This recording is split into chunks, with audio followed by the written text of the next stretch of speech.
A part of calisthenics that doesn't get spoken about enough, especially for bodyweight bodybuilding, it is using rings to get jacked, to build muscle and win that sweet hypertrophy. With rings, we have instability because the hands, they're fixed, but they're on a movable surface. So your body has to create all of this stability, and it's really working overtime in that respect. We hear the word instability and we instantly freak out. We think, okay, if it's not stable, it's going to be terrible for hypertrophy. Stability is on a spectrum. It's not as if we're doing a Bosu ball related movement where we're shaking around excessively. Rings are unstable enough to give you the benefit, but stable enough once you've just used them for like 3 or 4 weeks. But with rings, they move freely, they conform to your body, the body doesn't conform to the equipment. So you're going to find that it's a really joint-friendly, tendon-friendly way of working out. A great way to introduce a novel stimulus is to do the exact same exercises on rings. We're not reinventing the wheel here. When you change your training routine, you're not going to start doing all these wacky, random TikTok movements that make no sense. You're still doing your compound basics, your isolation basics, but by tweaking it slightly, you get that novel stimulus. You challenge your muscles in a different way, and this allows you to unlock dormant gains, make progress on the same movement pattern, but in a different way. And this all feeds into each other when you come back to how you used to train on a certain equipment. After you've used rings, it's going to feel strong, and then you repeat the pattern back and forth, back and forth. Next thing you know, you've been training for 30 years, you're the most jacked dude in the gym, your joints don't hurt, you're able to do bodyweight exercises, you're able to lift weights, you look like a beast. People won't believe it. What's unique about rings is it allows you to do bodybuilding isolation exercises that you probably haven't seen before with calisthenics, and this is really, really cool. For biceps, on the left there, we have ring curls. You can see that the arms are coming up out in front of the body. This is somewhat like a preacher curl in the gym with how it's positioning the biceps in front of the body.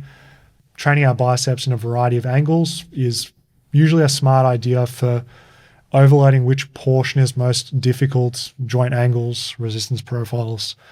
On the right there, we have the pelican curl. You're starting in a push-up, you're lowering yourself down through a full ROM, and you're coming back up, curling back like this. It's the equivalent of a Bayesian curl, I would say, or even a really stretched incline curl for the biceps. Could be a bit better for the long head of your biceps. So you got 2 options there now to replace, substitute if you want to hit biceps with bodyweight. Skull crushers, bodyweight version, bam. Nothing special here. Arms overhead, extend, stretch. You're getting all 3 heads of the tricep. It's always a smart idea to have overhead extensions in your routine for complete triceps coverage. You're getting some nice plank benefits here because you've got to keep your core locked in during the movement. And you will really like these. There's been a lot of great bodybuilders recommend these over the years. John Meadows, I believe, was popularizing this movement. Probably seen Charles Poliquin throw these in as well. Ring flies are the undisputed king when it comes to pec isolation with calisthenics. This one is just glorious because we've got this massive stretch and this nice peak contraction. You're getting that adduction, abduction. Your pecs will be so pumped, stressed, and sore after this movement. You're absolutely going to love it. And all you have to do is change your body posture relative to gravity to increase the difficulty, or you can even elevate your feet and do them at a decline to put more body weight through your chest. This is a great substitute if you're looking for something different instead of the pec deck or dumbbell flies. It's a great variation right here. For the posterior delts, we have the ring face pull up 90-degree position. Great for rotator cuff, great for external rotation. Is this going to be the best bodybuilding exercise on the planet? No. This is another one of those movements which is pretty decent for posterior delts, rotator cuff, longevity type of exercise, I'd say. Decent for growth, not optimal, but it's a way to get that done. If you're someone who finds behind the neck pressing, behind the neck pulling, even wide grip pull-ups to be weak and painful, look at the position of the face pull. We can see here that it's trained that 90-90 position, so it can really help to strengthen up that weak link.